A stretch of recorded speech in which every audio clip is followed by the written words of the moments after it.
मातृपुरुषों, मातृशक्तियों एवं बहनों, आज की कक्षा संघ का समाधान की है। कुछ बंधुओं के प्रश्न आ रहे थे बीच बीच में, तो पूरी व्याख्या नहीं हो पाती मैसेज में, इसलिए कक्षा का समय निर्धारित हुआ है।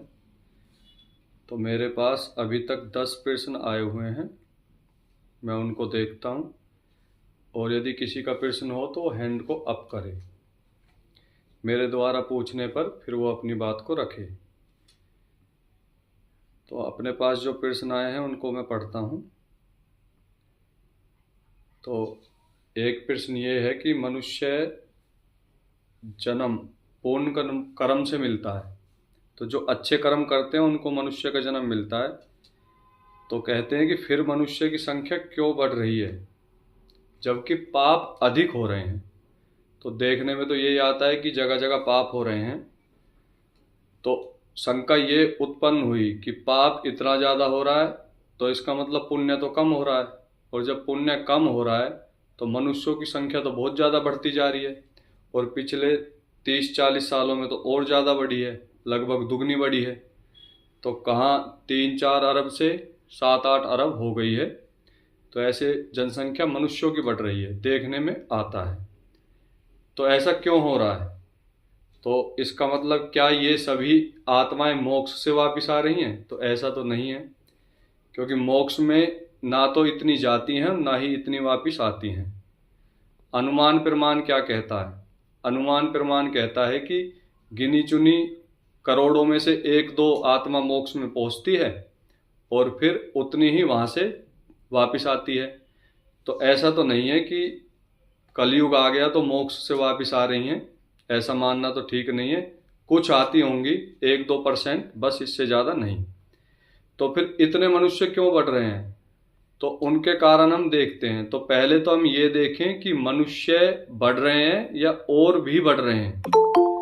तो यदि कोई किसी गांव में रहता है, तो मान लो यदि एक गांव की जनसंख्या 10,000 है, तो उस गांव में जीव जंतुओं की जनसंख्या तो अरबों खरबों में है, वहाँ पर चींटियाँ ही अधिक मात्रा में होंगी। तो ये मानना कि केवल मनुष्य ही बढ़ रहे हैं, अन्य जंतु नहीं बढ़ रहे, तो ये व्यर्थ की बात है। मनुष्य बढ़ता हुआ दिखता है, प्रतीत होता है।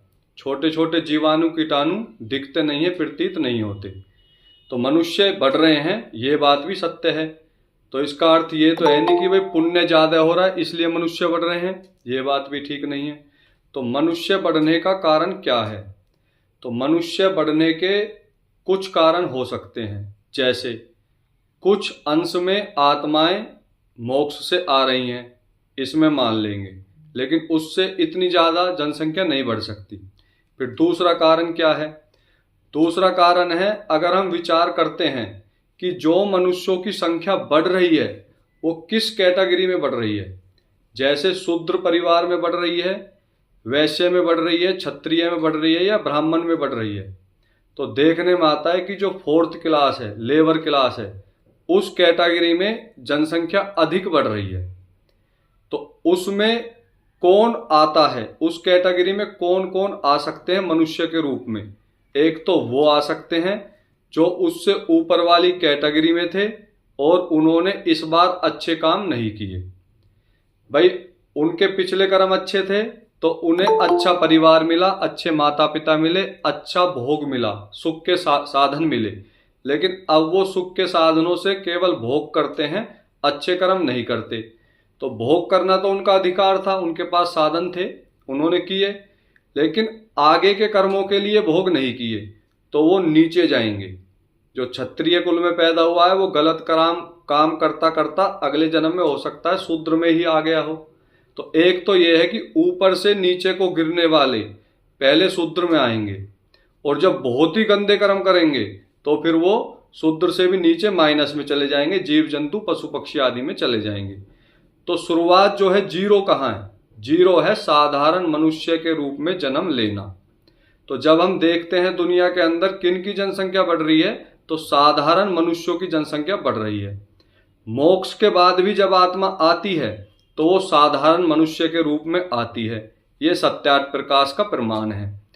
तो एक तो वहां से आत्माएं आएंगी, और दूसरी जो ऊपर थी, जिन्होंने अच्छा काम नहीं किया, केवल मस्ती मस्ती की है लेकिन बुरा काम भी नहीं किया, तो मस्ती का पुण्य तो उनका खत्म हो गया, बुरा काम उन्होंने किया नहीं, तो वो भी न्यूट्रल होने से, आधा आधा होने से, 50% अच्छा और बुरा होने से वो भी साधारण मनुष्य के रूप में आएंगी। दूसरा कारण ये।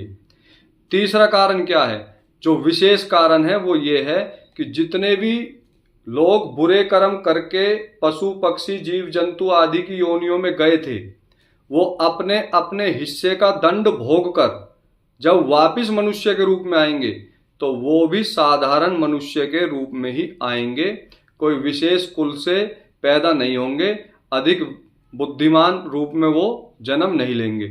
तो वहां से अधिक संख्या में आने की संभावना है। एक अन्य कारण कि जैसे अपनी पृथ्वी है, इसी तरह की लोक लोकांतरों में अनेकों पृथ्वियां हैं, तो दूसरे पृथ्वी लोक से इस पृथ्वी लोक पे आने का भी उनका जो ट्रांसफर का सिस्टम है वो भी ईश्वर कर सकता है। उनके कर्म और योग्यता के आधार पर जिस पृथ्वी पर उसको जन्म दिया जाएगा वो आत्मा वहां पर जाकर जन्म लेगी। अनेक पृथ्वियां हैं, इसका क्या सिद्धांत है, ये वेदों का मंत्र कह देता है, ऋतंच सत्यम, ये जो जितनी भी प्रकृतियां बनी हैं, जो भी काल पीछे तक के बने हैं, ऐसी असंख्य हैं, कोई एक नहीं है। तो हमारी जैसी पृथ्वियां भी असंख्य हैं, लेकिन हम वहां पहुंच तो सकते नहीं, लेकिन शब्द प्रमाण से ये सिद्ध होता है कि जैसी हमारी पृथ्वी है इसी तरह अनेकों पृथ्वियां हैं, अनेकों सौरमंडल हैं, तो वहां से भी आत्माएं आ सकती हैं। तो मनुष्यों की संख्या बढ़ रही है क्योंकि मनुष्य बढ़ा रहा है, तो इस कारण भी संख्या बढ़ती है। मनुष्य का जन्म मिला, लेकिन पहले जन्म में होता था, जब पैदा होते थे तो उत्पत्ति के दौरान मृत्यु दर अधिक थी, तो जन्म के समय मृत्यु दर जो अधिक थी उसको भी हमारे विज्ञान ने कम कर दिया। तो उत्पत्ति हो रही है, वो कारण उत्पन्न कर रहे हैं, तो आत्माओं को यहां भेजा जाएगा। इस प्रकार अनेकों कारण हमारे सामने आ सकते हैं कि मनुष्य क्यों बढ़ रहे हैं, क्योंकि उनको बढ़ाया जा रहा है, और जितने भी भोग योनि में गए थे, नीचे वाली में जीव जंतु पशु पक्षी आदि में गए थे, वहां से भी वो अपने कर्मों को भोग कर जब वापिस आएंगे तो मनुष्य की ही योनि में आएंगे और वो साधारण मनुष्य होगा। अगर ऐसा ना होता तो जब हम देखते हैं कि जो भी जनसंख्या क्षेत्र बढ़ रहा है वो 80% से अधिक 4th क्लास की जनसंख्या बढ़ती है, अन्य की नहीं। तो इससे ये अनुमान सिद्ध होता है। बाकी अधिक जानकारी इस विषय में कहीं पर भी प्राप्त नहीं होगी, क्योंकि ये जन्म देना का जो कार्य है वो ईश्वर का है, मनुष्य का नहीं है। तो इसलिए वो चाहे कितनी भी गहराई में जाए अनुमान ही लगा सकता है और शब्द प्रमाण से ही जान सकता है, प्रत्यक्ष नहीं कर सकता। क्योंकि प्रत्यक्ष क्यों नहीं कर सकता, क्योंकि हमें नहीं पता कौन सी आत्मा कहाँ से आ रही है। जब हम प्रत्यक्ष कर ही नहीं पाते तो प्रत्यक्ष अनुमान यहाँ कार्य नहीं करेगा। इतना ही हम यहाँ पर कर सकते हैं कि जो हम कर्म का सिद्धांत जानते हैं उससे अनुमान लगता है कि जनसंख्या कैसे बढ़ती है, इतना हम मान करके आगे कार्य करते हैं। तो इसका उत्तर तो यही समझ में आता है। उसके बाद अगला जो प्रश्न है, अनुज भ्राता जी यदि आप कुछ पूछना चाह रहे हैं तो पूछ सकते हैं जी। जी मैं ये पूछना चाह रहा था, जो आप अभी बोल रहे थे जी कि जो 4th क्लास लोग हैं या शूद्र, अभी आपने बोल दिया, तो मतलब तो उसको कैटेगराइज कर दिया हमने 4th क्लास में जी।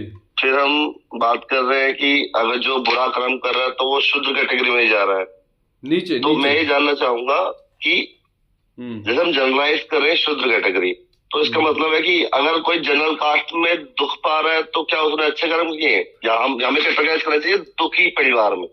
नहीं तो कोई भी नहीं, आपने कास्ट इसमें डाल दी। आप मेरी बात को सुनो, आपने कास्ट डाल दी, अभिप्राय कास्ट से नहीं था।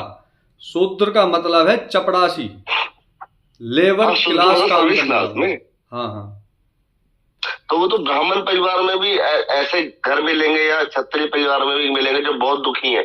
नहीं, वो क्षत्रिय और ब्राह्मण आपने उत्पन्न कर दिए ना, वो क्षत्रिय ब्राह्मण नहीं है, वो तो समाज की दृष्टि से आप उनको देख रहे हो कि भाई इनको चुन लिया कि ये ब्राह्मण है, ये क्षत्रिय है। ब्राह्मण तो दुखी होगा क्या, आप बताओ? जो बुद्धि से तेज है, वेदों को जानता है, भला वो दुखी होगा तो फिर सुखी कौन होगा? ठीक ठीक। हाँ, तो ब्राह्मण दुखी नहीं होता, जो दुखी हो रहा है वो शूद्र है। आप और मैं अगर कुंठित जीवन जिएंगे तो हम शूद्र हैं। आप और मैं विद्या प्राप्त नहीं करेंगे तो हम शूद्र हैं, और जब हम विद्या की ओर बढ़ते चले जाएंगे तो हम ब्राह्मण की ओर बढ़ते चले जाएंगे। जितना राग द्वेष से मुक्त होंगे उतना ही हम ब्राह्मण तत्व को प्राप्त करेंगे, और जितना राग द्वेष में फंसेंगे उतना ही हम शूद्र तत्व को प्राप्त करेंगे। तो शूद्र और ब्राह्मण में कर्मों का खेल है, किसी के द्वारा थोपा गया नहीं। ठीक है भ्राता जी? ये क्लियरिटी होनी जरूरी थी, लोग फिर गलत समझ लेते हैं। हाँ, वो भी अपनी अपनी बुद्धि से समझ लेते हैं। सही बात है, बहुत बढ़िया, ठीक रहा आपने पूछ लिया। विनोद जी। हाँ आचार्य जी नमस्ते। नमस्ते भ्राता जी। आचार्य जी, अभी जन्मों के बारे में बातचीत चल रही है, मैं ये जानना चाह रहा था कि आजकल जो ये जैसे मुर्गी फार्म वगैरह है, इनमें जबरदस्ती इंजेक्शन वगैरह जैसे भी फर्टिलाइजेशन से मुर्गियों को मतलब पैदा किया जा रहा है, बहुत ज्यादा बढ़ाया जा रहा है, और भी इस प्रकार की चीजें हो सकती हैं जी जी, तो उसके बारे में क्या विचार है जी? ये अन्याय है, ये कर्म गलत है, ऐसा नहीं करना चाहिए। कर्म तो है, लेकिन वो जन्म जैसे जन्म तो ले ही रही है आचार्य जी, वो मुर्गी वगैरह जो भी है, तो क्या ईश्वर ही उनको जन्म दे रहा है? मैं ये पूछना चाह रहा हूँ। जन्म तो ईश्वर ही देगा, निमित्त जो कारण है वो ईश्वर ही होगा, लेकिन उसका जो उपादान कारण है उसको हम उत्पन्न कर रहे हैं ना। तो देखो, अगर आप ये कहो कि मैंने बकरे को काटा, तो ईश्वर उसकी रक्षा क्यों नहीं कर रहा? क्योंकि मैंने काटा तो कारण मैं बन रहा हूं, मैं स्वतंत्र हूं, तो मुझे दंड ईश्वर देगा, बकरे की रक्षा थोड़ी करेगा ईश्वर। तो ऐसे ही मुर्गियों को उत्पन्न करने का कारण मैंने उत्पन्न कर दिया, ईश्वर ने वहां आत्माएं भेज दी, तो फिर दंड मुझे मिलेगा। वो आत्माएं अपना भोग तो भोग ही लेंगी, मुर्गा जो बना, जिसको मुर्गा बनना है वो तो बनना ही है, लेकिन हमारे द्वारा बना जा रहा है, तो वो जो हम उसमें गलत विधि से कार्य करते हैं, उनको टॉर्चर करते हैं, वो सब दंड का भागी है। मुर्गी पालन करो, ठीक ठीक करो, कोई दिक्कत नहीं है। पशुओं को पालो, सभ्यता से व्यवहार करो, हिंसा मत करो, बिल्कुल ठीक है। बिल्ली पालो, कुत्ता पालो, गाय पालो, भैंस पालो, सब कुछ पालो, प्रेम भाव से पालो, बहुत अच्छी बात है। ये सोचकर पालना कि इसकी चमड़ी का उपयोग करूंगा, इसके मांस को बेकूंगा, तो यहीं से हिंसा चालू हो जाती है। तो मानसिक हिंसा से ही कर्म उल्टा शुरू हो जाता है, फिर वो करता रहता है, करता रहे, दंड उसको मिलेगा। ठीक है जी? जी ठीक। जी जी। अगला प्रश्न मैं पढ़ता हूं।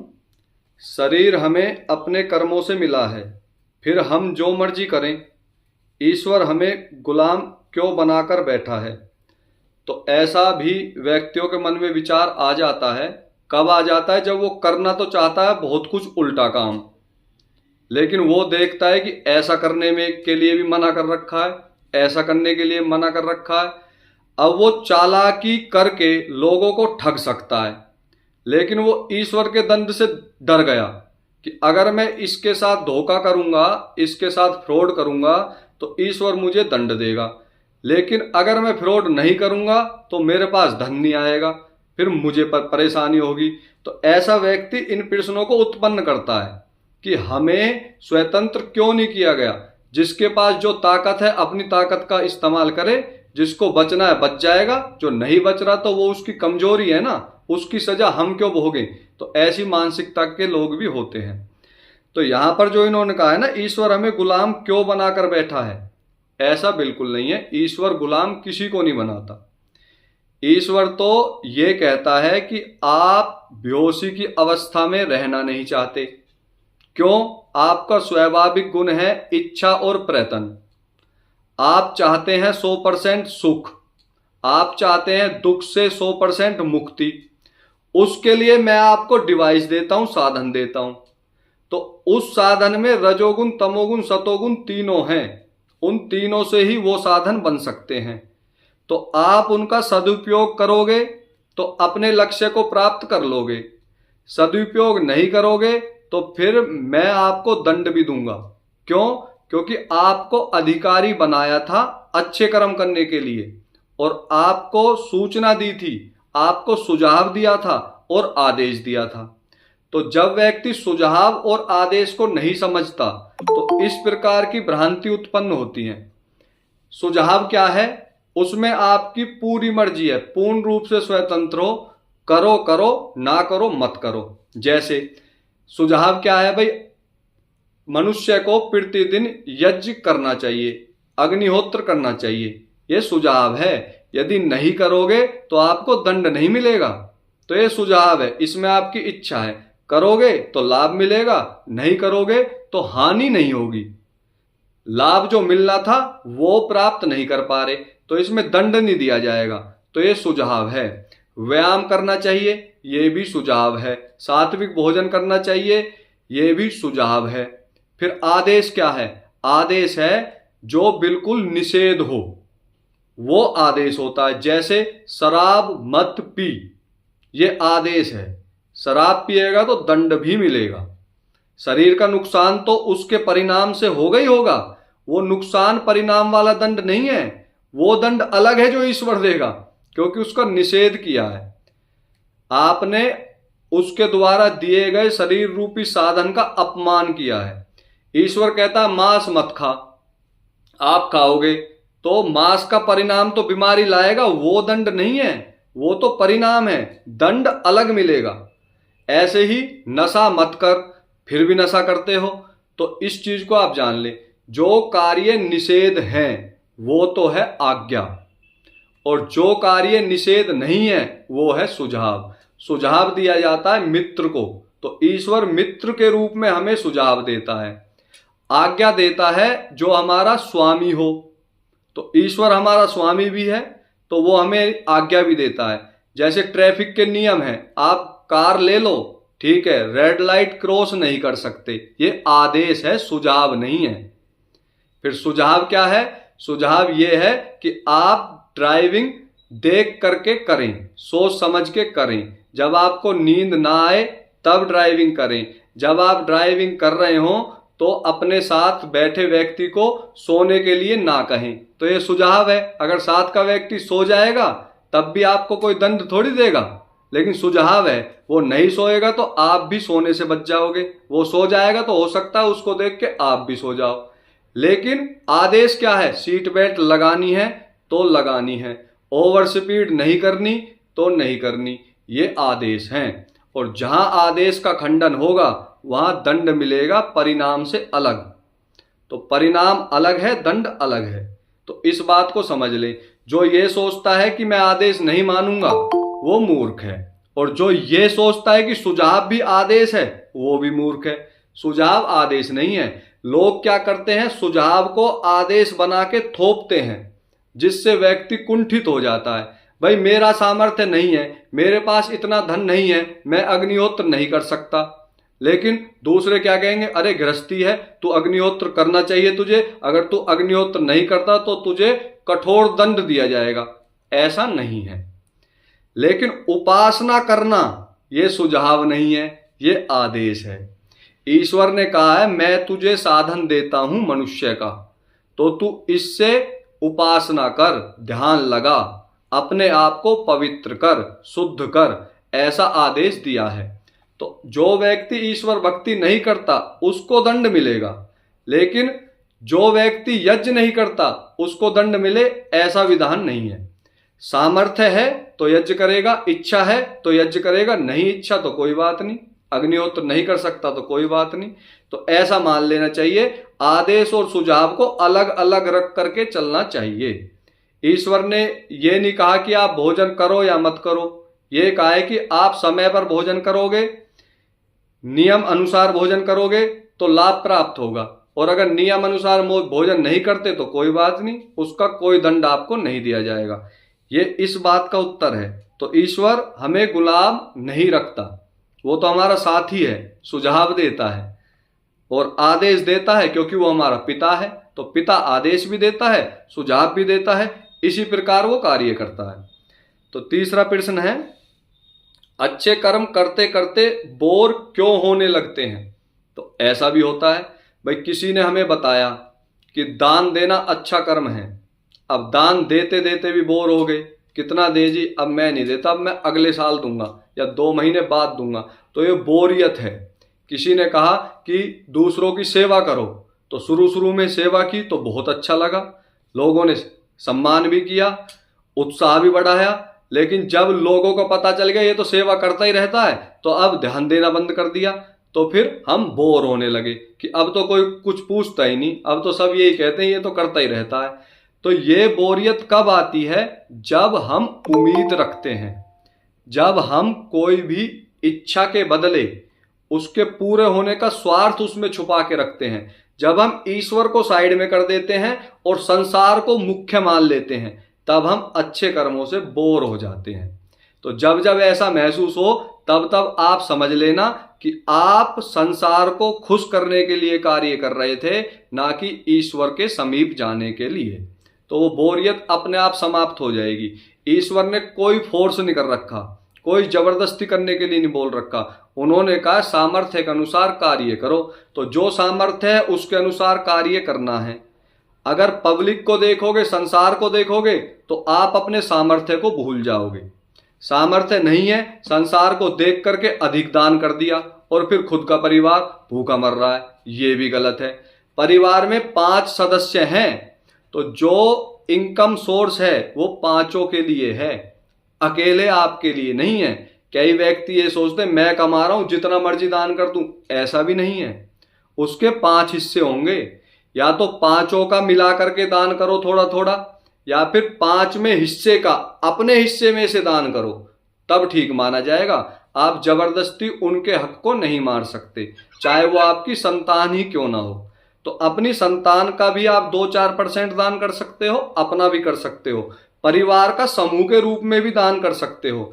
तो ऐसे कार्य करें कि समूह के रूप में कार्य करें। उससे क्या होता है, एक तो व्यक्ति ये नहीं सोचता कि मैं करता हूं, वो सोचता है कि हम करता है, तो हम करता में अभिमान नहीं आता। तो ऐसा मान के चलेंगे तो ये जो कर्म में बोरियत आती है अच्छे कर्मों में, वो समाप्त हो जाएगी। और फिर भी यदि बोरियत आती है तो उसमें रजोगुण में जाकर के वापिस सतोगुण में आ जाना है, तमोगुण में नहीं जाना। गृहस्थी को इतनी छूट है कि वो रजोगुण में जाकर के तुरंत रिटर्न कर ले, तमोगुण में नहीं जाना। तो रजोगुण सुझाव है, तमोगुण निषेध है। तो ऐसा कर सकते हैं कि भाई अभी रुक जाओ, 2 दिन हम थोड़ा पिकनिक पे जा रहे हैं, 2 दिन हम थोड़ा मस्ती पे जा रहे हैं, भ्रमण पे जा रहे हैं, घूमने जा रहे हैं, कोई फंक्शन अटेंड करना है, मौज मस्ती करनी है, ऐसी जो सात्विक हो, उसमें तमोगुण ना हो, शराब आदि का सेवन ना करें। इस बात को ध्यान में रख के वो एक तरह से माइंड फ्रेश करके आकर के फिर से अच्छे कर्मों को पूरी ऊर्जा के साथ करना प्रारंभ करें। ऐसा करने से मनोबल बढ़ जाएगा। जी भ्राता जी, अनुज जी। जी अच्छा, गलती से हुआ होगा, बोल नहीं रहे। चलो मैं अगला प्रश्न पढ़ता हूं। बार बार संकल्प टूट जाता है, क्यों? ऐसा बहुतों के साथ होता है। हमने संकल्प लिया कि मैं सत्य बोलूंगा, या हमने संकल्प लिया कि मैं जो है रोज 2 घंटे स्वाध्याय करूंगा, या कोई संकल्प लेता है कि मैं रविवार को यज्ञ करूंगा, मैं प्रतिदिन यज्ञ करूंगा, लेकिन कुछ परिस्थितियां आती हैं जिससे संकल्प टूट जाता है। तो अगर विशेष परिस्थितियों से संकल्प टूटता है जो आपके क्षेत्र से बाहर है, वो है आपातकाल, तो उसमें तो कोई अधिक विचार आपको नहीं करना, क्योंकि ईश्वर सब जानता है। आपका भाव ऐसा नहीं था, फिर भी मजबूरन ऐसा हुआ, वो बात हुई अलग। लेकिन संकल्प आपने लिया, फिर भी वो बार बार टूटता है। तो जब हम योग दर्शन को पढ़ते हैं तो उसमें महर्षि जी बताते हैं कि जो भी हम कार्य कर रहे हैं, उस कार्य में जो बाधाएं उत्पन्न होती हैं, वो बाधाएं हमें अच्छे कार्यों को करने से रोक देती हैं। उसका कारण क्या है? एक तो कई जन्मों के हमारे पुराने संस्कार, जिसके कारण वो बार बार उठ के बाहर आते हैं और हम उनकी तरफ खिंच जाते हैं। जैसे चुंबक लोहे को खींचती है, ऐसे ही वो पुराने संस्कार प्रकृति से जुड़कर हमें खींच लेते हैं। तो प्रकृति में आत्मा को खींचने का गुण है और आत्मा में प्रकृति की तरफ खींचने का गुण है। तो जितना राग द्वेष उतना खिंचने का गुण रहेगा। तो पुराना कई जन्मों का राग द्वेष, उसका संस्कार हमें बार बार बाधा के रूप में सामने वो आता है। तो फिर हमारा संकल्प टूट जाता है, बुद्धिमान बच जाता है, और जो थोड़ा कम बुद्धिमान होता है हमारे जैसा, वो फंस जाता है और फिर से दोबारा अभ्यास करता है, फिर से दोबारा मेहनत करता है। तो इसमें क्या कहा था, व्यास जी भाष्य में लिखते हैं कि अगर कोई भी व्यक्ति एक बार बुद्धिमान व्यक्ति काम क्रोध लोभ जैसे भयंकर शत्रुओं को छोड़कर अच्छे कार्यों में प्रवृत्त हो जाता है और फिर से दोबारा उन्हीं की तरफ खींचने का प्रयास करता है और उनसे नहीं बचता, तो वो किसके समान है? कहते हैं वो कुत्ते के समान है। कुत्ते के समान कैसे है? कुत्ता मांस आदि खाता है, उसकी उल्टी करता है और फिर से उसी को खा लेता है। तो बिल्कुल कुत्ते जैसी प्रवृत्ति महर्षि जी ने बताई है उदाहरण के साथ। ये मेरी बात नहीं है, ये महर्षि जी की बात है जो योग दर्शन में उन्होंने भाष्य में लिखी है।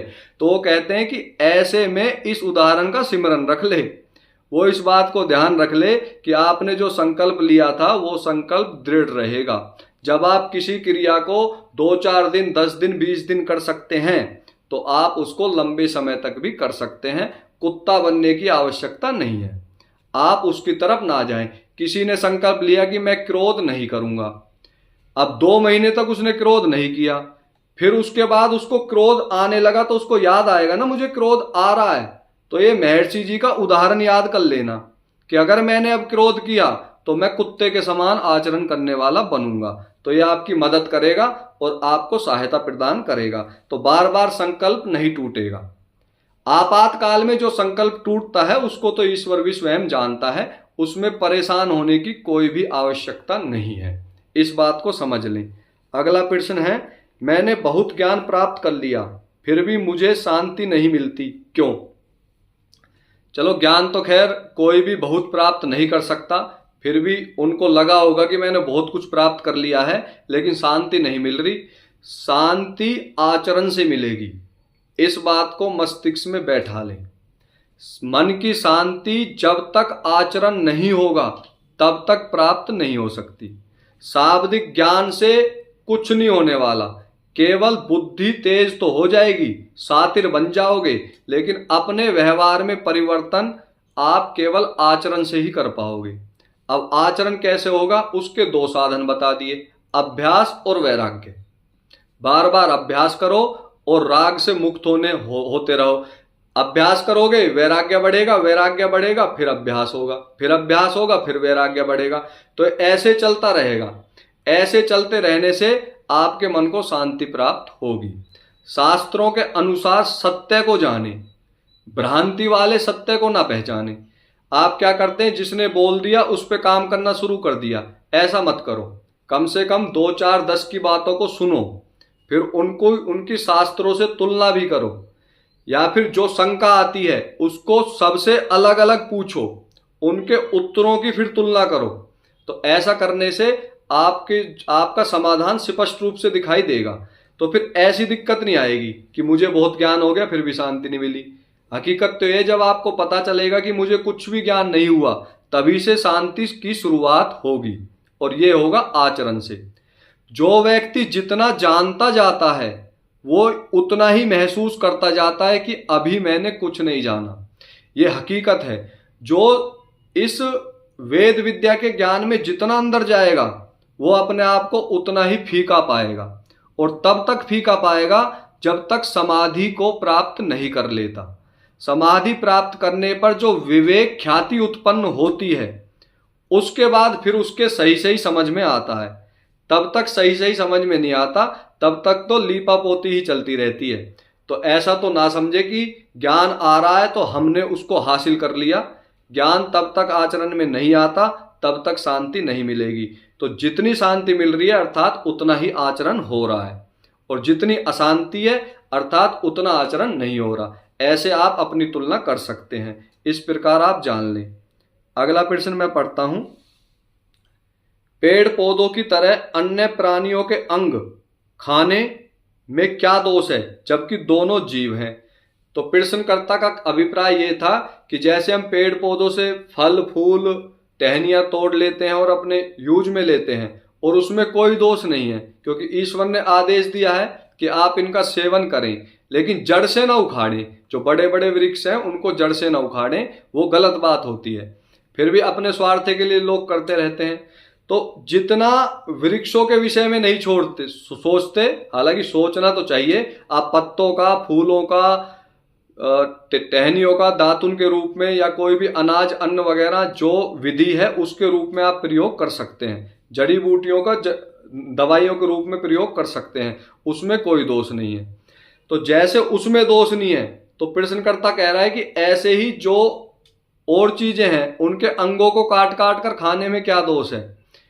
तो उसमें तो दोष है, क्योंकि जो वनस्पतियां हैं, पेड़ पौधे हैं, उनकी टहनियों को, पत्तों को, फूलों को, फलों को तोड़ने से उनको दुख नहीं होता। ये उनका भोग है, जो उनको भोगना है, उसका हम जो उनके साथ बर्ताव करते हैं उससे उनको दुख नहीं होता।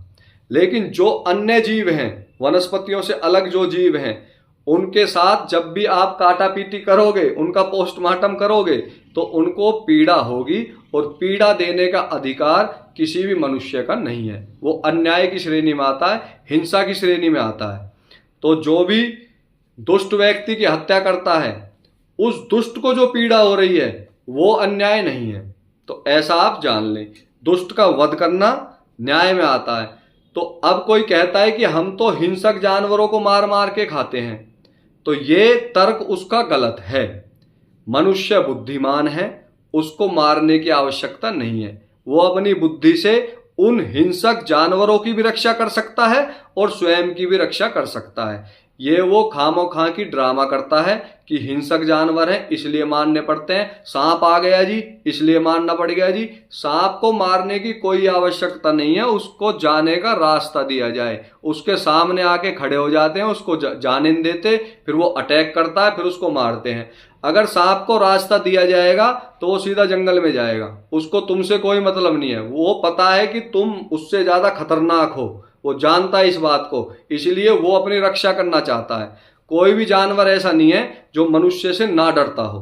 तो इस बात को आप छोड़ दें, मनुष्य बुद्धिमान है, वो जो चाहे कर सकता है। तो उनको कष्ट होगा, उन पर दया करनी चाहिए, ये इसका अर्थ हुआ। अगला प्रश्न आता है, मोक्ष के बाद आत्मा कौन सा शरीर प्राप्त होता है, आत्मा को और किस आधार पर होता है?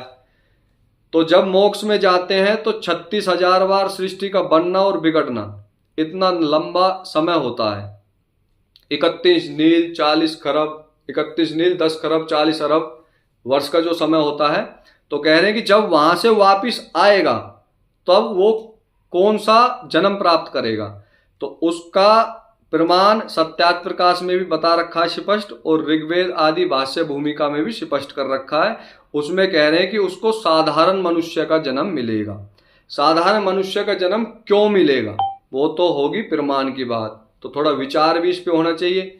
जो भी शुरुआत होगी वो हमेशा जीरो से होगी, ना तो माइनस से होगी ना प्लस से होगी। मुझे यहां से रोहतक जाना है, तो मुझे यहां से रोहतक जाना है तो मेरी शुरुआत यहां से होगी। जब मैं 5 किलोमीटर रोहतक की तरफ चला तो कहा जाएगा कि मेरी यात्रा 5 किलोमीटर पूरी हो गई, रोहतक की तरफ मैं 5 किलोमीटर चल दिया। और यदि मैं अपोजिट चला तो कहेंगे भाई यात्रा में 5 किलोमीटर और जुड़ गए, क्योंकि तुम उल्टा चल दिए। तो ऐसे ही मनुष्य का जो जन्म है, साधारण मनुष्य का जो जन्म है वो जीरो पर है। उससे नीचे माइनस पशु पक्षी जीव जंतु की योनि आएंगी, और उससे ऊपर वैश्य क्षत्रिय और ब्राह्मण को प्राप्त करता हुआ समाधि अवस्था में मोक्ष को प्राप्त करेगा। तो ये यात्रा है। तो जब मोक्ष को प्राप्त करके वापिस आएगा तो यात्रा दोबारा शुरू होगी, अर्थात उसका प्रथम जन्म माना जाएगा, और प्रथम जन्म जीरो से ही शुरू होगा। तो इस अनुमान प्रमाण से भी व्यक्ति के ही रूप में, साधारण मनुष्य के रूप में ही आत्मा जन्म लेगी। इस बात को समझ लें। तो अनुमान प्रमाण और शब्द प्रमाण दोनों हमें मिल गए। प्रत्यक्ष हम कर नहीं सकते, क्योंकि प्रत्यक्ष तो हमें नहीं पता कि कौन सी आत्मा मोक्ष से आ रही है। तो दो प्रमाण से तो सिद्ध होता है, तो प्रत्यक्ष हम कर ही नहीं सकते, तो उस पर बात क्या करें। अगला प्रश्न है जी, कमल जी कुछ कहना चाहते हैं? अच्छा, मोक्ष से जो आत्मा आएगी जी, तो वो साधारण मनुष्य का जन्म लेगी या ब्राह्मण का लेगी? वो तो साधारण का लेगी जी, ब्राह्मण का क्यों लेगी? आपको ये प्रश्न कैसे उत्पन्न हुआ कि वो ब्राह्मण का लेगी? नहीं, मतलब अन्य योनियों से जो आत्मा आएगी वो तो एक साधारण मनुष्य का जन्म लेगी। हाँ जी। लेकिन जो उस मतलब मोक्ष से आ रही है, उसके तो संस्कार उसके सब खत्म हो गए थे, तो वो तो एक उच्च घर में ही आएगी। नहीं, जब संस्कार खत्म हो गए तभी तो जीरो में आएगी ना। यात्रा की शुरुआत जीरो से होगी ना। देखो, आपने पुण्य कर्म किए, उन पुण्य कर्मों का फल मोक्ष था ना, उसमें आपने आनंद लिया ना, तो फल पूरा हो गया तो कर्म समाप्त हो गए। अब कोई बैलेंस तो शेष रहा नहीं पुण्य कर्म का, तो न्यूट्रल पे हो आप। अब आप न्यूट्रल पे हो, यात्रा की शुरुआत करना चाहते हो ना, तो यात्रा की शुरुआत तो जीरो से ही होगी। अगर ब्राह्मण में देंगे तो फिर तो वो फिर वहीं से पार का पार बोलेगा उसमें क्या फायदा, फिर यात्रा ही कहाँ शुरू हुई। ये तो उसको आरक्षण दे दिया, भाई तू यहाँ आ जा क्योंकि तू वहां से आया मोक्ष से। ऐसा नहीं होता। ईश्वर न्यायकारी है, सभी की यात्रा जीरो से ही प्रारंभ करेगा। ठीक है जी। जी अनुज भ्राता जी। हेलो। हाँ जी, हाँ जी, बोलिए। आचार्य जी, जीरो मतलब क्या? जीरो कैसे डिसाइड हुआ कि जीरो या इस कुल में ही जीरो माना जाएगा या इस अवस्था को ही जीरो माना जाएगा? क्योंकि मनुष्य जो है भोग योनि और कर्म योनि दोनों है, और पशु पक्षी केवल भोग है और मोक्ष केवल फल है। तो बीच का मनुष्य आ गया ना, मनुष्य में भी साधारण मनुष्य से ही जीरो माना जाएगा। तो साधारण मनुष्य में भी फिर शूद्र आएगा, ये कुछ क्लैरिटी है क्या? उसको शूद्र ही कहते हैं भाई। जन्म से सभी शूद्र होते हैं। शूद्र का मतलब है 4th क्लास का जो व्यक्ति है, मजदूर जो है, जो विद्या में पढ़ा लिखा नहीं है, जिसके माता पिता उस स्थान पर वो पैदा होगा। तो मोक्ष से जो भी आएगा वो साधारण मनुष्य में ही आएगा। इसके दो प्रमाण है ना हमारे पास। शब्द प्रमाण तो है ही है और अनुमान भी यही कहता है। आप सोचो कि मोक्ष के बाद उसको क्षत्रिय का जन्म क्यों देंगे? लेकिन आचार्य जी, उसके पूर्व जन्म का प्रारब्ध तो कुछ है नहीं, तो सूद में आएगा उसे तो दुख वो भी भोगना पड़ेगा। हाँ बिल्कुल भोगना पड़ेगा, तभी तो साधारण मनुष्य में आया है ना। सुख दुख दोनों है उसके साथ। पूर्व जन्म में प्रारब्ध रहता है, कभी भी कर्म खत्म नहीं होता। कर्म का जो संचय है ना जी, वो कभी भी जीरो नहीं हो सकता। अगर कर्म का संचय जीरो होगा तो फिर जन्म किस आधार पर मिलेगा? बिना कर्म के तो जन्म नहीं मिल सकता। तो कर्म का संचय कभी समाप्त नहीं होता, कर्म कभी भी जीरो नहीं हो सकता, वो रहेगा ही रहेगा। अगर जीरो कर्म हो जाएगा तो ईश्वर किस आधार पर जन्म देगा? बिना कर्म किए जन्म देगा तो फिर न्यायकारी कहां रहा? तो मेरे प्रश्नों को उत्तर कौन देगा फिर, आप बताओ। जी जी जी। हाँ, तो हम दोनों मेथड से सोचे इस बात को। अगर जन्म मिल रहा है तो कर्म शेष है, अर्थात उसको फल नहीं मिला तभी उसको जन्म मिल रहा है। ईश्वर न्यायकारी है, या तो ईश्वर को अन्यायकारी स्वीकार करो, तब बात अपनी यहां पर खत्म हो जाती है। और यदि ईश्वर न्यायकारी है तो फिर तो सोचना ही क्या है। इसका मतलब हमारे कर्म कभी भी जीरो नहीं होते। व्यक्ति मोक्ष की अवस्था को प्राप्त करता है क्योंकि उसने अपने अविद्या आदि कलेश समाप्त कर लिए। इसका मतलब ये नहीं है कि उसने पिछले सारे कर्म भोग लिए, जो बचे हुए हैं वहां तो वो उसको मोक्ष से आने के बाद भोगेगा, उनको ईश्वर माफ नहीं करेगा। वो माफ नहीं होता, कर्म तो भोगने पर ही समाप्त होगा, अन्य नहीं। तो ये सिद्धांत मजबूत है, उसी के आधार पर जन्म मिलता रहेगा। बार बार मोक्ष जाएंगे, हम सभी मोक्ष से ही आए हैं। कभी आप सोच रहे हो कि हम कभी पहले मोक्ष में नहीं गए, ऐसा नहीं है। पहले भी मोक्ष में गए हैं और हम फिर मोक्ष में जाएंगे। अब ये नहीं पता कितने जन्मों बाद जाएंगे और कितने जन्म पहले गए थे, ये भी नहीं पता लेकिन गए हैं और जाएंगे, ये बात बिल्कुल ठीक है। क्योंकि आत्मा प्रयत्नशील है, ज्ञान प्राप्त करना चाहता है और वो दुख से मुक्त होना चाहता है। उसकी ये 3 स्वाभाविक गुण उसको हमेशा मोक्ष की तरफ ही बढ़ाएंगे। गलत काम करेगा, गिरेगा, पिटेगा, पिटकर फिर उठेगा, फिर चलेगा, उसको चलना ही है। वो बेहोशी की अवस्था को स्वीकार नहीं करता, कोई भी नहीं करता। पिरले को कोई भी पसंद नहीं करता, ऐसी चीज को कोई भी नहीं चाहता कि हमें कुछ भी ना पता रहे। तो आत्मा ऐसा नहीं चाहता। ठीक है जी। तो ये प्रश्न यहां हो गया। अगला प्रश्न, नया जन्म प्राप्त करने पर आत्मा को पिछले जन्म का ज्ञान क्यों नहीं होता, जबकि संस्कार तो सूक्ष्म शरीर में होते हैं?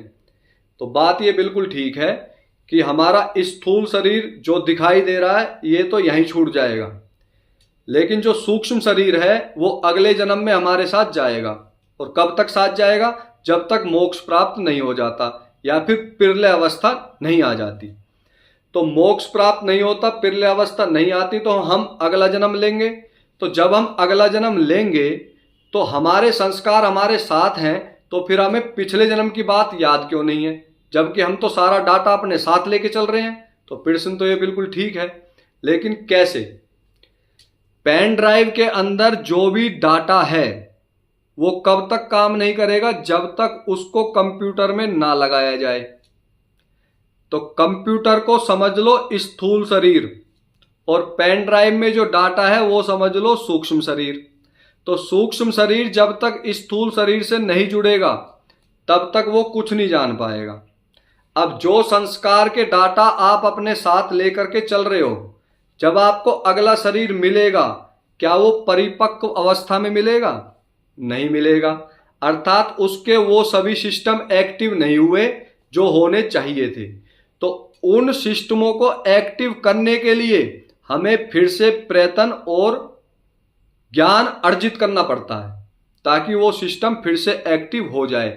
बिजली की सप्लाई देनी पड़ेगी, तभी जाके काम होगा। तो ये बिजली की सप्लाई हर बार देनी पड़ेगी जितनी बार हमें जन्म लेना है। तो ये बिजली की जो सप्लाई है उसको ज्ञान के रूप में जानो। इसलिए फिर से पहली कक्षा, दूसरी कक्षा, तीसरी कक्षा ऐसे पढ़ाई करनी पड़ेगी। फिर से माता पिता की बातों को मानना पड़ेगा, बड़े भाई का आदर करना पड़ेगा, बहनों का सत्कार करना पड़ेगा, वातावरण को शुद्ध करना पड़ेगा, ईश्वर की आज्ञा का पालन करना पड़ेगा। लेकिन अंतर क्या रह जाएगा? अंतर रह जाएगा जिसके संस्कार अच्छे होंगे वो इन सबको तेजी से करता चलेगा।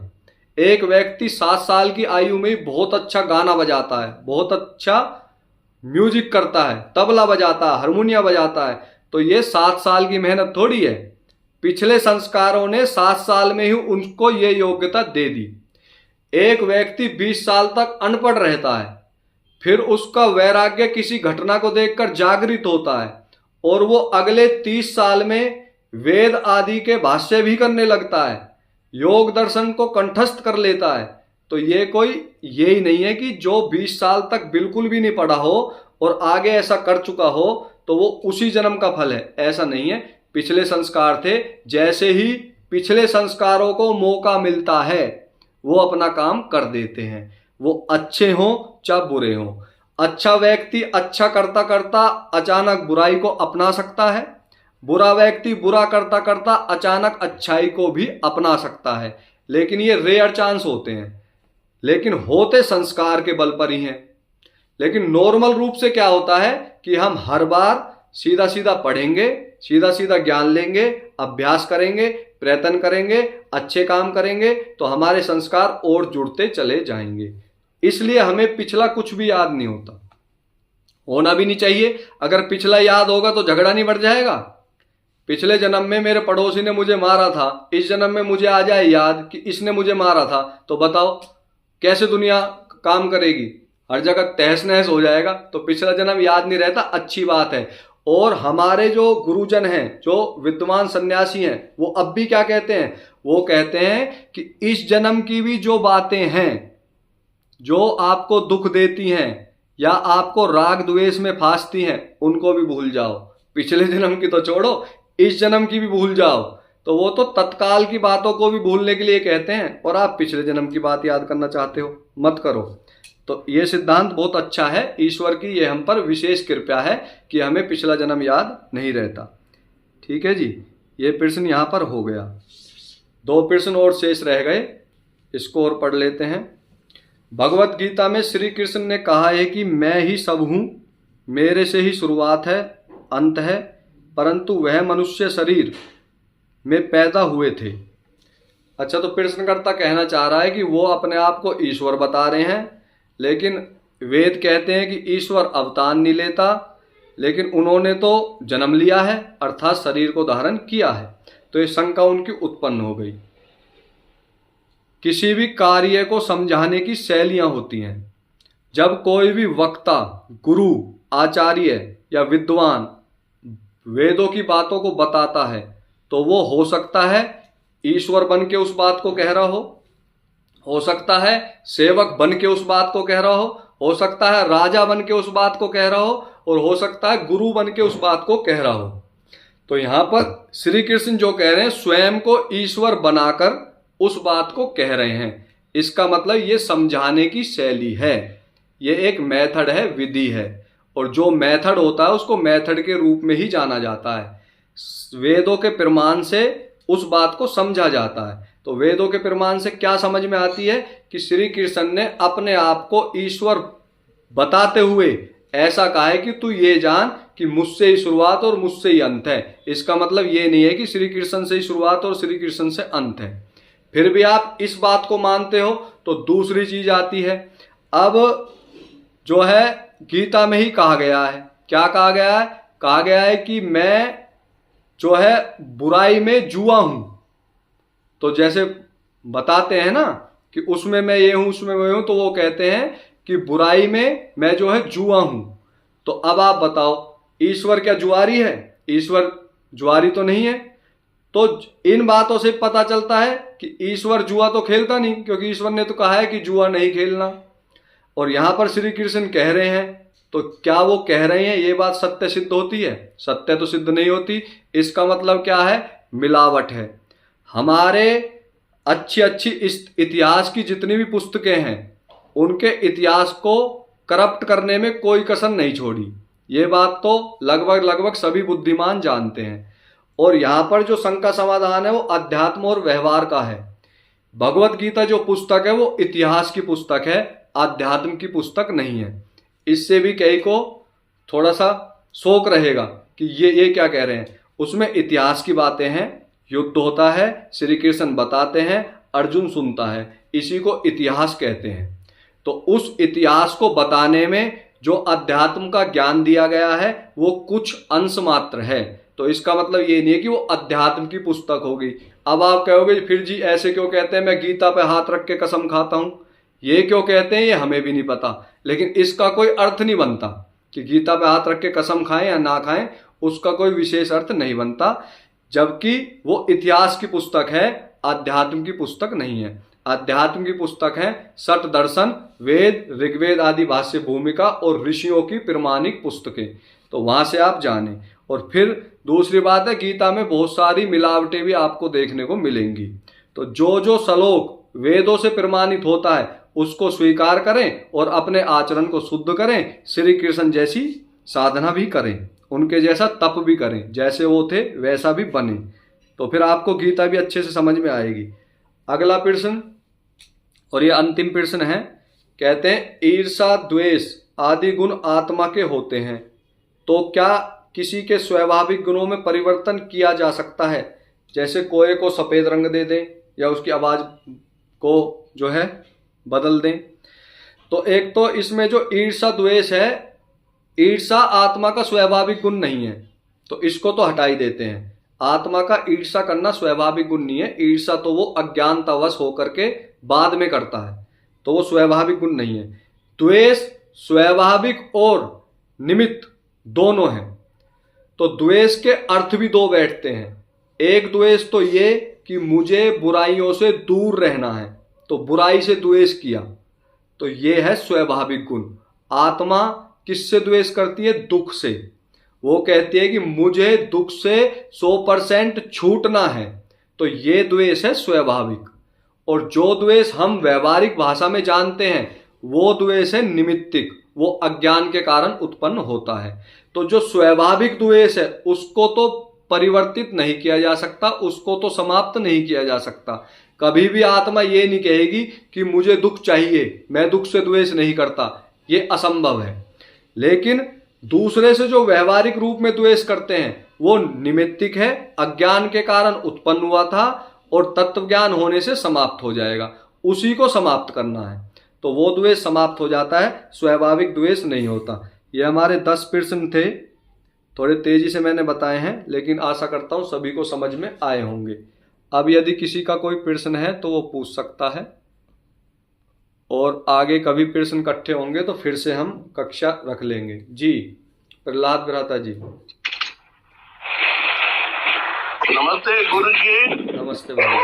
मेरा प्रश्न, जो व्यक्ति, जो जीवात्मा मोक्ष से वापस आता है जी उसको साधारण मनुष्य का जन्म मिलता है जी, लेकिन मोक्ष पे जाने से पहले उसके सारे कर्म तो समाप्त हो जाते हैं।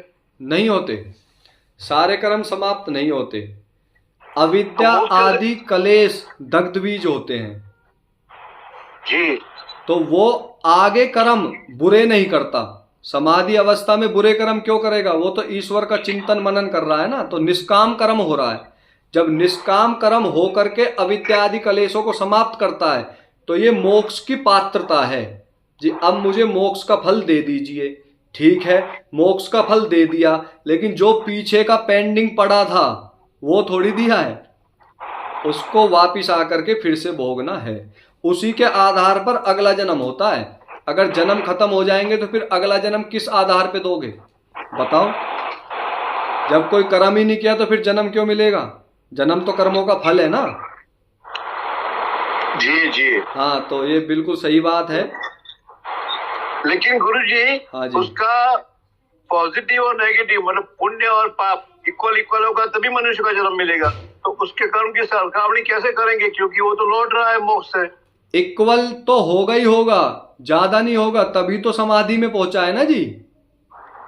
देखो ये ज्यादा होंगे आप सुन, हाँ पुण्य थोड़े बहुत ज्यादा ही पाएंगे, पाप से वो ज्यादा ही पाएंगे, पाप तो बहुत थोड़े पाएंगे जी। थोड़ा तो बहुत। साधारण मनुष्य कैसे बनता है? साधारण मनुष्य बनता है 50-50 में। हाँ तो फिर उसको तो अच्छा जन्म मिलना चाहिए, पुण्य ज्यादा है तो। नहीं अच्छा नहीं मिलेगा ना, वो पुण्य ज्यादा थे उनको भोग भी तो रहा था। जी सुनो जी, जाति आयु अच्छा। भोग के रूप में मिल गया तो पुण्य तो मिल गया ना, सकाम कर्म का फल जाति आयु भोग के रूप में मिल गया, उसी में उन्होंने समाधि ले ली। ठीक है जी। अब जो जाति आयु भोग उन्हें भोगना था लेकिन पूरा नहीं भोगा, भाई उन्होंने दान भी किया और थोड़े बहुत ना चाहते हुए गलत कर्म भी होते रहे, जैसे पैर के नीचे आके चींटी दब गई मर गई, तो वो भी तो हुआ ना चाहते हुए भी उनके वो कर्म हुए। तो कर्म कुछ ना कुछ शेष अवश्य रहता है, और कर्म का सिद्धांत तो आपको पता है बहुत गहरा है, ऋषि भी चक्कर खाते हैं, तो आप और हम तो फिर भी साधारण हैं। लेकिन फिर भी जो गुरुओं ने कहा है और जो शब्द प्रमाण कहते हैं वो क्या कहते हैं कि बिना कर्म किए जन्म नहीं मिलता, तो अर्थात कुछ ना कुछ शेष है। फिर दूसरा शब्द प्रमाण क्या कहता है कि मोक्ष के बाद साधारण मनुष्य का जन्म मिलेगा। ऋग्वेद आदि भाष्य भूमिका भी कहती है और सत्यार्थ प्रकाश भी कहती है। तो इससे क्या पता चलता है कि जो थोड़ा बहुत शेष रहता है वो थोड़ा बहुत ही शेष रहता है, ज्यादा नहीं रहता। ठीक है जी, धन्यवाद। हाँ जी धन्यवाद जी। अनुज भ्राता जी। अच्छा जी, मेरा क्वेश्चन ये था जी कि आप जैसे बताते हो, शास्त्रों का एग्जांपल देते हो कि शराब निषेध है या तामसिक है जी। अगर कोई शराब, तो शराब मांसाहार से तो बना नहीं है, और अगर कोई शराब को सामाजिक बुराई ना बनाए, सामाजिक बुराई ऐसा है कि इतनी लिमिट में पिए कि ना तो घर पे झगड़ा कर रहा है, ना बाहर झगड़ा कर रहा है, ना कोई विकार आ रहे हैं, तो फिर शराब में क्या बुराई रह जाती है? नहीं, वो तो दूसरे के लिए हो गया ना। स्वयं को जो कार्य करना था वो भी शराब से सिद्ध नहीं होगा, बुद्धि का नाश होता है। उपासना करोगे, शराब पी के आप उपासना करोगे? शराब पी के तो तमोगुण बढ़ा के सो जाओगे। हाँ, रात के टाइम ही पिएगा तो आदमी सोगा ही, उस टाइम तो वैसे ही सोना होता है। हाँ, तो फिर ब्रह्म मुहूर्त में उठ के उपासना करोगे या अपने हैंगओवर को ठीक करोगे? हाँ, ये साइड इफेक्ट हो सकता है। ये साइड इफेक्ट नहीं है, इसके बाद दंड भी मिलेगा। तो शब्द प्रमाण वेद इस बात को कह रहे हैं, तो हमें रिसर्च करने की जरूरत नहीं है। अगर कोई वैसे व्यक्ति बोलता तो मैं आपके पक्ष में खड़े होकर बातचीत कर सकता था। तो इतना बड़ा जीवन है नहीं, उसमें वेदों में स्पष्ट कह दिया नशा नहीं करना तो बस नहीं करना, यहाँ पर बात क्लियर हो जाती है। और इसकी गहराई में यदि जाएंगे तो 1-1.5 घंटे तक हम बातचीत कर सकते हैं। जब मैं आपके पास आऊंगा तो मिलकर लंबी बात करेंगे, ठीक है भ्राता जी? ठीक ठीक जी। और यदि किसी का अंतिम प्रश्न हो तो पूछ ले, समय अपनी कक्षा का। नमस्ते आचार्य जी। नमस्ते भ्राता जी। जी सर, ये जैसे मैंने 10 रुपए कमाए और वो मैंने दान कर दिए, तो ये मतलब मैंने उसका भोग नहीं किया? नहीं, आपने इन्वेस्टमेंट कर दी। यदि आप अकेले हैं तो आप 10 के 10 भी दान कर सकते हैं। यदि आप गृहस्थ में हैं, आपके कोई आश्रित है, तो आप 10 के 10 दान नहीं कर सकते ना, उसमें उसका भी हिस्सा था, उससे पूछना था या उसको उसका देना था। लेकिन आपके कोई आश्रित नहीं है, आपने 10 कमाए हैं, आपको रोटी पानी मिल जाती है, तो आप 10 के 10 भी दान कर सकते हैं। हालांकि सन्यासी लोग ऐसा ही करते हैं, उनको जो कुछ भी मिलता है वो उसको फिर दान कर देते हैं। क्यों? उनको रोटी ईश्वर देता रहता है, जीवन यापन ईश्वर करता रहता है, संग्रहित उनको करना नहीं। तो जितना भी सन्यासियों को हम दान देंगे या जो कोई भी दान देगा, वो अपने प्रयोग में लेते नहीं उनको। मैं ऐसे बहुत सन्यासियों को जानता हूँ, वो सारे को फिर दान कर देते हैं, अपनी झोली को फिर झाड़ देते हैं। उनको केवल जीवन यापन करने के लिए अन्न चाहिए, रहने के लिए छत और बिस्तर चाहिए, और स्वाध्याय के लिए शांत वातावरण चाहिए, लोगों के कल्याण के लिए लोगों का सहयोग चाहिए। हमारे जैसे व्यक्ति उनका सहयोग करते हैं, वो भी हमसे सहयोग मांगते नहीं हैं, क्योंकि वो जानते हैं कि ईश्वर इस प्रकार का माहौल हमें बना के देगा। तो वो तो ईश्वर पर अर्पित रहते हैं। तो ऐसी अवस्था में तो वो सारा दान कर सकते हैं। गृहस्थी इस बहकाए में ना आए। अगर गृहस्थी सारा दान कर देगा तो वो अन्याय कर रहा है। उसको पालन पोषण भी करना है, दान भी करना है, संतुलन बनाना है, धर्म अर्थ काम का संतुलन बनाना है। उस संतुलन से गृहस्थ में तपस्या करनी है, फिर वानप्रस्थ लेना है, तब गृहस्थ का जीवन सफल माना जाएगा।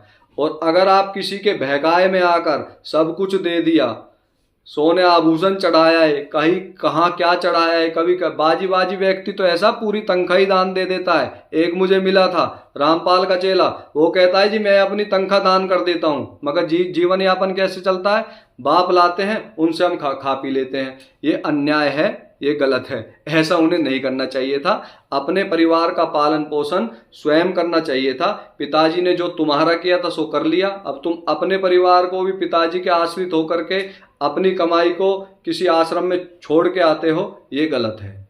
तो इस बात को समझ करके कार्य करना चाहिए। तो दान, तप, स्वाध्याय, इसकी भी सीमाएं ही होती हैं। एक व्यक्ति ऐसा मिला, वो घर बार की तरफ ध्यान ही नहीं देता, सारा दिन पढ़ता ही रहता है, ये भी व्यर्थ की बातें हैं। स्वाध्याय का मतलब है आचरण, आचरण का मतलब है दूसरी आत्माओं का कल्याण करना। तो दूसरी आत्माओं में अपने घर की भी तो आत्माएं आती हैं, उनको दूसरा मान के उनका भी कल्याण कर सकते हैं। दूसरे का भी कल्याण नहीं करते, अपने घर का भी त्याग कर देते हैं, बस सारा दिन पढ़ते पढ़ते रहते हैं, आचरण में कुछ नहीं लाते, फिर वो बिना बात के अपने जीवन को व्यर्थ कर लेते हैं। तो कहा क्या है? धर्म अनुसार अर्थ कमाओ। पहली तो ये बात हमेशा सिमरन रहे कि जो कोई भी पैसा मेरी तरफ आता है, जो कोई भी वस्तु पदार्थ साधन मेरी तरफ आता है, जिसका मैं या मेरा परिवार भोग करेगा, वो धर्म अनुसार हो। पहली बात तो ये, ऐसा करने से आप 80% सुरक्षित हो गए। उसके बाद धर्म अनुसार ही कामनाओं की पूर्ति करना। पैसा आ गया इसका मतलब ये नहीं है कि तुम उसको व्यर्थ गवा दो, अय्याशी में उड़ा दो, ऐसा बिल्कुल नहीं है। धर्म अनुसार ही अपनी नेक कामनाओं की पूर्ति करना है। आवश्यक, अच्छे से अच्छा, खूब लग्जरी लाइफ जियो, उसमें कोई दोष नहीं है। जितनी सुविधाएं चाहते हो, जो आपको आवश्यक हैं उतनी लो, क्योंकि आप गृहस्थी हो, आपको संतान का उत्तम निर्माण करना है। अच्छी एजुकेशन दो, अच्छा भोजन दो, अच्छे वस्त्र दो, अच्छी गाड़ी घोड़े मोबाइल जितने भी सुख के साधन है दो, लेकिन कितने? जितनी आवश्यकता है, व्यर्थ के नहीं। खामोखाई अलमारी भरने का कोई फायदा नहीं। तो धर्म अनुसार ही कामनाओं की पूर्ति करना है। ऐसे जब आप गृहस्थ के 25 साल पूरे करोगे तो वानप्रस्थ में भी आनंद आएगा और सन्यास में जाते हुए और आनंद आएगा। ऐसा गुरुओं ने कहा है, मैं उनकी बात को आपको बता रहा हूं, तो मैं उसी रास्ते को फॉलो करने का प्रयास करता हूं, आप भी करें। अनुज भ्राता जी, कौन सा किस कार्य में दिया हुआ दान श्रेष्ठ है बताया गया? विद्या दान श्रेष्ठ है। बाकी किस कार्य में जिससे विद्या प्राप्त की जाए, मेरा मानना है कि गुरुकुल में आप दान दो। गुरुकुल में यदि आप दान दोगे तो आपके दान से वो ब्रह्मचारी तैयार होगा, वो ब्रह्मचारी विद्यापूर्वक तैयार होगा। तो गुरुकुल में जो आप दान दोगे वो सर्वोत्तम मेरी दृष्टि में रहता है, क्योंकि वहां पर विद्या प्राप्त होती है। जहां कहीं भी विद्या होती है, एजुकेशन जहां पर बढ़ा सको वहां पर दान दो। अपने गांव में भी आप दान दे सकते हैं, पुस्तकें बांट सकते हैं, टीचर प्रोवाइड करा सकते हैं। जो भी शिक्षा के साधन हैं वो जितने दोगे वो सब उत्तम दान की श्रेणी में आएगा। और जिसके पास साधन नहीं है वो अपनी शिक्षा दो, और जिसके पास अपनी शिक्षा नहीं है वो दूसरों से कहो कि आप वहां जाकर के शिक्षा दो, तो उसकी भी कनेक्टिविटी उससे जुड़ जाएगी।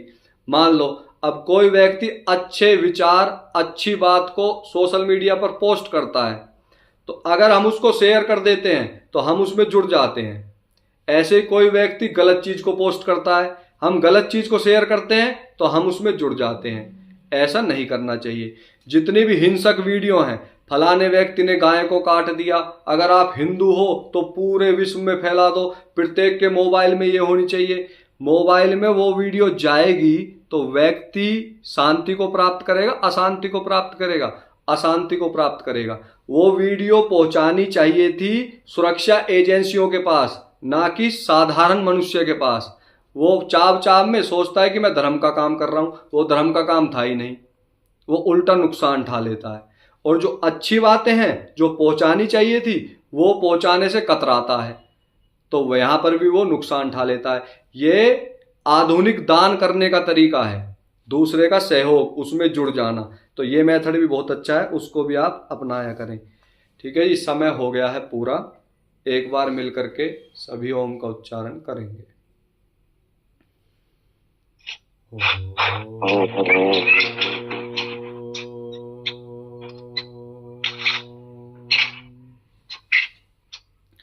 सर्वेभ्यो नमः। सभी को सादर नमस्ते जी। नमस्ते। नमस्ते जी।